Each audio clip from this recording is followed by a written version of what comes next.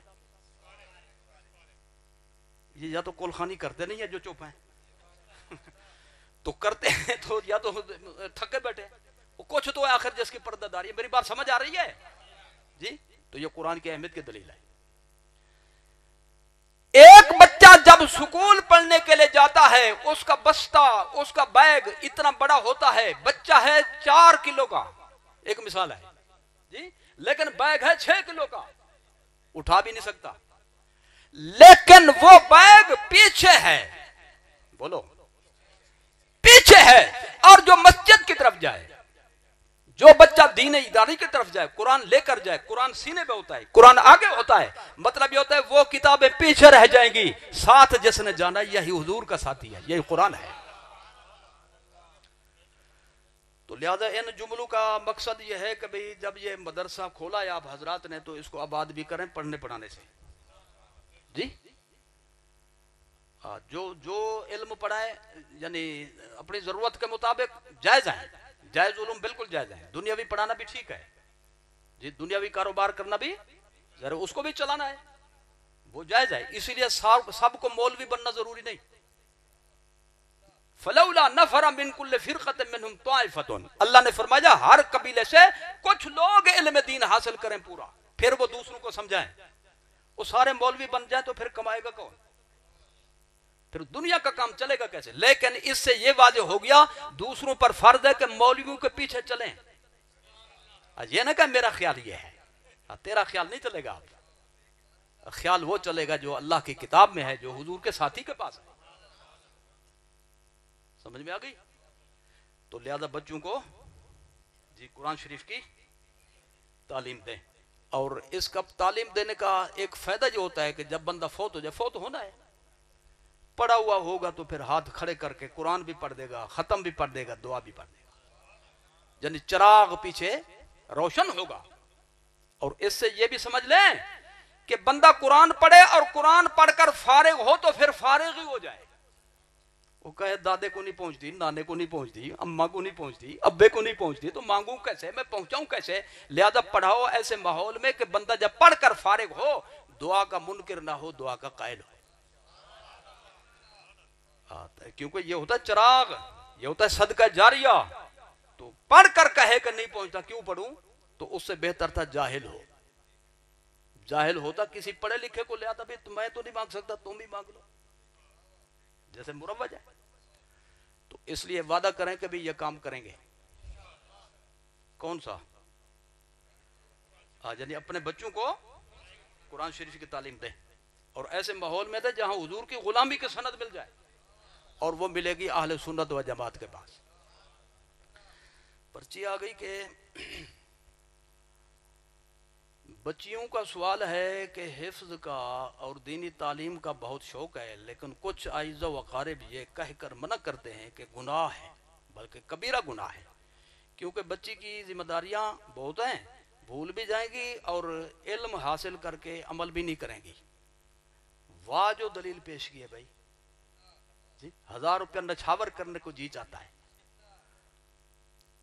بھول جائے گی اس لیے نہ پڑھے، وہ جو روڈ پہ جائے تو ایکسیڈنٹ تو بھی ہو سکتا ہے، لہذا گھر سے ہی نہ نکلے. کیوں نہیں بولتے ہو جی؟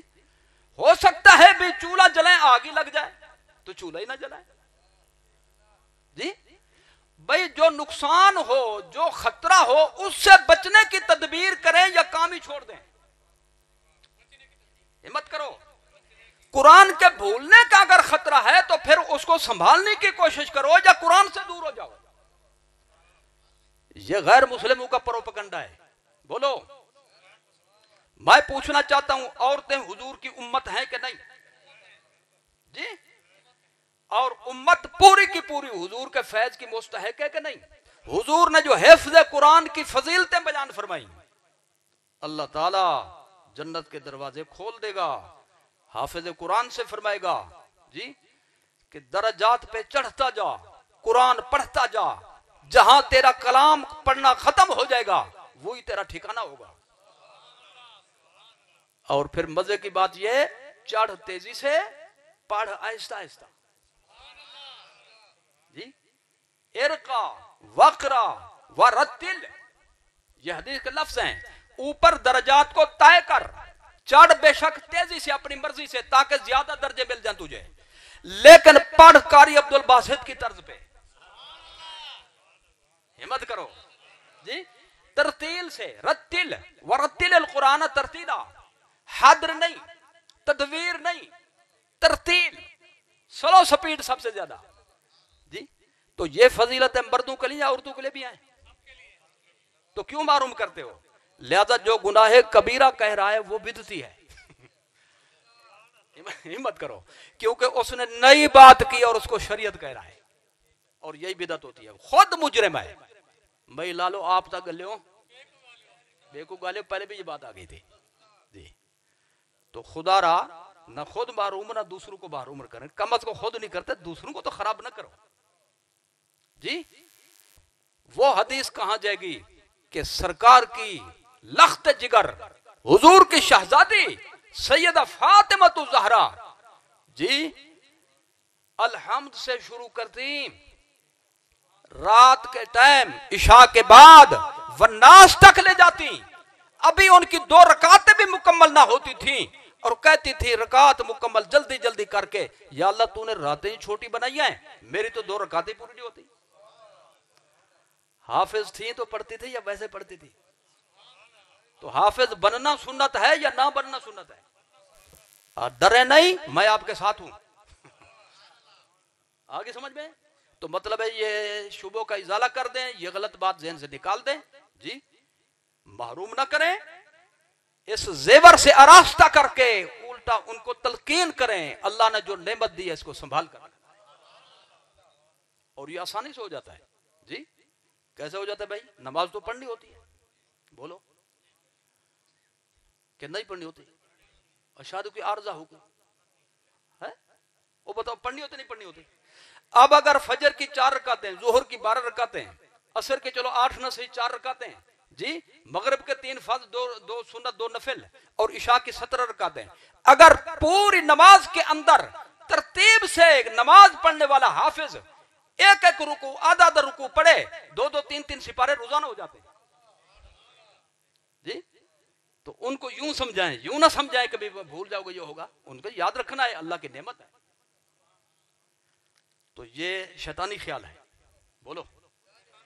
اور جب شیطانی خیال ہے تو پڑھنا پڑتا ہے اعوذ باللہ من الشیطان الرجیم. آج یہ بات ہوگی جی. تیسری ہے جی 11ویں شریف. صرف رئیس سب سنیں گے، پتہ نہیں دوسروں کا کیا حال ہے، اس لیے میں اسی ایک بندے کے مطابق بیان کروں گا. آپ جی میلاد نہ ہوتا جی، قرآن نہ ملتا. مختصر عرض کروں گا اسی لائے کے اندر، میلاد نہ ہوتا، قرآن نہ ملتا. قرآن تو ہوتا تھا، اللہ کا کلام ہے، ازلی ابدی ہے، قدیم ہے، وہ تو تھا لیکن ملتا نہ ہمیں. میلاد کے صدقے میلاد نہ ہوتا تو قرآن نہ ملتا، قرآن نہ ملتا تو نماز نصیب نہ ہوتی، روزہ نصیب نہ ہوتا، حج نصیب نہ ہوتا، زکوٰۃ نصیب نہ ہوتا، جہاد نصیب نہ ہوتا، سبحان اللہ کہنا نصیب نہ ہوتا، الحمدللہ کہنا نصیب نہ ہوتا، اللہ اکبر کہنا نصیب نہ ہوتا، نہ نیکیاں نصیب ہوتی، نہ نیک بنتا کوئی جی، نہ اس میں ترقی کرتا، نہ کوئی غوث بنتا، نہ کوئی قطب بنتا، نہ کوئی ابدال بنتا، نہ کوئی نقبا سے ہوتا، نہ نوجبا سے ہوتا، نہ افراد سے ہوتا، نہ غوث اعظم ہوتا، نہ خواجہ غریب نواز ہوتا، نہ داتا ہوتا، نہ خواجہ ہوتا۔ یہ سارا کچھ بنے ہیں قرآن سے جی، قرآن نہ ہوتا تو غوث اعظم نہ ہوتے، تو غوث اعظم بھی ملے ہیں تو قرآن کے صدقے میں ملے، تو لہذا جو چاہتا ہے کبھی ان کی جماعت کا بن جائے وہی کرے جو انہوں نے کیا جی۔ اسی پہلو کو بیان کروں گا، میں زائد بات نہیں کروں گا۔ حضور غوث اعظم کی جو آپ کی جو عبادات ہیں ان میں جو سب سے نمایاں عبادت ہے وہ ہے کثرت سے قرآن پڑھنا، بولو، یعنی قرآن شریف جو پڑھنا ہے اس کا سبحان اللہ تھوڑے سے ٹائم میں بندے کو بہت کچھ مل جاتا ہے، ایک حرف 10 نیکیوں کے برابر کم از کم، بولو، ایک حرف پڑھو 10 نیکیوں کا ثواب، 2 پڑھو، ریاضی پڑھی تھی یا نہیں؟ چلو پھر لاج رکھو اس کی، چلو یعنی مجھے اپنے مشکوکوں سے جو ہے مجھے بچاؤ ذرا، حساب کتاب تو کم از کم ایسی بات ہے ہر بندے کو آتا ہی ہے جی۔ 10 دفعہ ایک حرف پڑھا تو 10 نیکیاں، 2 پڑھے تو 3 پڑھے تو الف لام میم جی، الف لام میم ایک بندے نے پڑھا، کتنا نیکی مل گئی؟ 33 مل گئی، کتنی؟ ایک حرف پڑھنے کی نیکی، دوسرا 10 گنا اوپر، وہ ہے فضل کرم، لہذا ایک نیکی الف پڑھنے کی، 10 نیکیاں اللہ کے فضل سے، تو لہذا 3 حرف پڑھنے سے بندے کو کم از کم 33 نیکی مل گئی، یہ کم از کم ہے، ورنہ حدیث شریف میں 700 تک یہ بڑھ جاتی ہے، 700 تک۔ تو کچھ وہ ہوتے ہیں کہ ایک حرف پڑھیں، ایک نیکی کریں تو ان کو 700 نیکیوں کا ثواب ملتا ہے، تو چلو کم از کم مقدار رکھ لو، 10 نیکیاں ہوں، 10 ثواب ملیں بندے کو ایک حرف پڑھنے کے بدلے میں، تو سبحان اللہ جو سپیڈ سے پڑھے، الحمدللہ رب العالمین الرحمن الرحیم مالک یوم الدین، پتہ نہیں میرا رسول یا کر رسول مالک یوم الدین، پڑھو جلدی کرو، ایاک نعبد و ایاک نستعین، تو ایک حرف کے بدلے میں 10 نیکیاں رحمتیں جب مل رہی ہیں جی، اس کا مطلب ہے جب بندہ قرآن پڑھتا ہے حضور کا غلام ہو تو اس پر رحمت کی بارش ہو رہی ہوتی ہے، نظر آئے یا نہ آئے جی۔ اس لیے کلام الہی چونکہ افضل کلام ہے لہذا اس کا ثواب بھی سب کلاموں سے، اور حضور غوث اعظم کا ترہ امتیاز بھی یہی ہے۔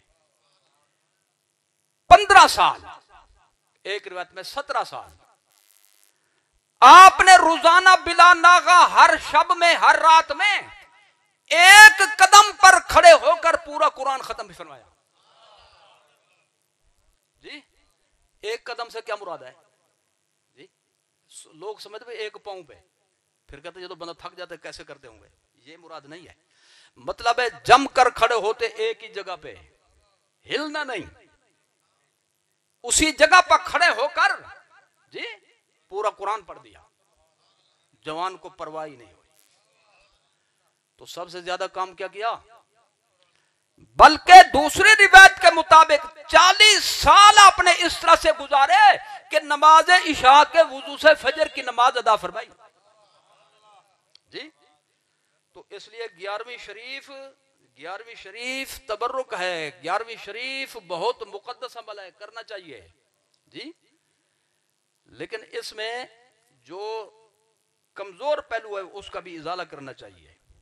ایک ہوتا ہے کسی کو ماننا، دوسرا ہوتا ہے کسی کی ماننا، یوں یا یوں، ہمت کرو، غوث اعظم کو مانتے ہیں، بولو، غوث اعظم کو مانتے ہیں لہذا ضروری ہوا کہ غوث اعظم کی بھی مانو، آگے سمجھ میں؟ تو اللہ تعالیٰ مکمل طریقے سے اپنے محبوبوں کی پیروی کی توفیق عطا فرمائے۔ اچھا جی، ان کے جو ذکر کرتے ہو ان کا کوئی فائدہ، وہ فائدہ دنیا میں بھی ہے، قبر میں بھی ہے، آخرت میں بھی ہے جی۔ دنیا میں فائدہ عرض کرتا ہوں، ان کے ذکر کے بغیر نماز ہی نہیں ہوتی۔ فاتحہ پڑھتے ہو، سورہ الحمد شریف نماز میں پڑھتے ہو، جماعت میں ہو تو پڑھتے ہو، اکیلے ہو تو پڑھتے ہو، ہیں فرض میں پڑھتے ہو، واجب میں، سنت نفل میں، 4 رکعتی میں، 3 رکعتی میں، 2 رکعتی نماز میں۔ تو سورہ فاتحہ میں دعا ہے کہ نہیں؟ اہدنا الصراط المستقیم، ہمیں سیدھے راستے پر قائم رکھ، صراط الذین انعمت علیہم، ان لوگوں کو راستے پر قائم رکھ جن پر تیرا انعام ہے۔ انعام کن پر ہے؟ اللہ نے خود مہربانی فرمائی، وضاحت فرما دی، الذین انعم اللہ علیہم من النبیین والصدیقین والشہداء والصالحین، جن پر میرا انعام ہے وہ میرے نبی ہیں، وہ صدیقین ہیں، وہ شہید ہیں، وہ اولیاء ہیں۔ تو اولیاء کے تذکرے کے بغیر تو نماز ہی نہیں ہوتی۔ جی فائدہ ہوا کہ نہ ہوا؟ نماز کو رنگ لگے گا جب ان کا حوالہ آئے گا۔ قبر میں اللہ ان کے صدقے میں آسانی فرماتا ہے، جی آخرت میں اللہ ان کی برکت سے بخشش فرمائے گا۔ الاخلاء یومئذ بعضهم لبعض عدو الا المتقین، قرآن شریف کے 25ویں پارے کی سورہ زخرف میں یہ آیت موجود ہے۔ اللہ فرماتا ہے قیامت کے دن سب دوستیاں ختم ہو جائیں گی دنیا والی، لیکن جو صالحین مقربین متقین کی دوستی ہے، اللہ فرماتے وہ دنیا میں بھی قائم ہے، قبر میں بھی قائم ہے، آخرت میں بھی قائم ہے، اور دوستی کی لاج رکھی جاتی ہے۔ تو اللہ اشارہ فرما رہا ہے جو میرے محبوبوں سے نسبت رکھتے ہیں جب وہ جنت میں جائیں گے تو کہیں گے یا اللہ ہمارے ماننے والا پیچھے رہ جائے، ہم چلے جائیں، یہ تو نہیں ہوگا، لہذا ہمیں بھی ان کو اور ہمیں ایک ساتھ ہی جنت میں بھیج دے۔ اللہ یہ فرمانا چاہتا ہے۔ تو فائدہ ہوا کہ نقصان ہوا؟ جی جب فائدہ ہے تو فائدے والا کام کریں یا اس سے بچیں؟ لہذا میلاد بھی کرو، قرآن بھی پڑھاؤ، اور 11ویں بھی کیا کرو، جی اور بھائی یہاں پہ تو تبرک بھی مل جاتا ہے کھانے کو، چلو اور نہ صحیح یہی تو مل جاتا ہے، آگے سمجھ میں؟ تو تبرک کو کھانا بھی بذات خود ایک فضیلت ہے، تبرک کو استعمال کرنا بھی بذات خود فضیلت ہے۔ رسول اللہ صلی اللہ علیہ وسلم نے جن کھانوں میں لعاب دہن شریف شامل کیا، صحابہ کرام نے تھوڑا کھایا زیادہ کھایا، شوق سے کھایا یا بے رخا کھایا؟ شوق سے کھایا، کیونکہ ان کا عقیدہ تھا کہ یہ بن گیا تبرک۔ لعاب دہن شریف والا جو کھانا ہے، جو کھائے گا حضور کا غلام اس پر جہنم کی آگ حرام ہو جائے گی۔ تو اللہ تعالیٰ بخشش فرما دیتا ہے۔ تو اسی جذبے کے ساتھ ہم یہ محفلیں مناتے ہیں، جی اور یہ صرف اہل سنت میں ملے گی، لہذا سنی بن کر رہو، یعنی بندے بنتے رہو۔ آگے سمجھ میں؟ تو اسی بندگی کا ایک حصہ ہے کہ صلاۃ و سلام بھی ہم ضروری سمجھتے ہیں، سرکار کی بارگاہ میں ضروری سمجھتے ہیں، پھر بیٹھے کیوں ہیں؟ کھڑے ہو جاؤ نا پھر۔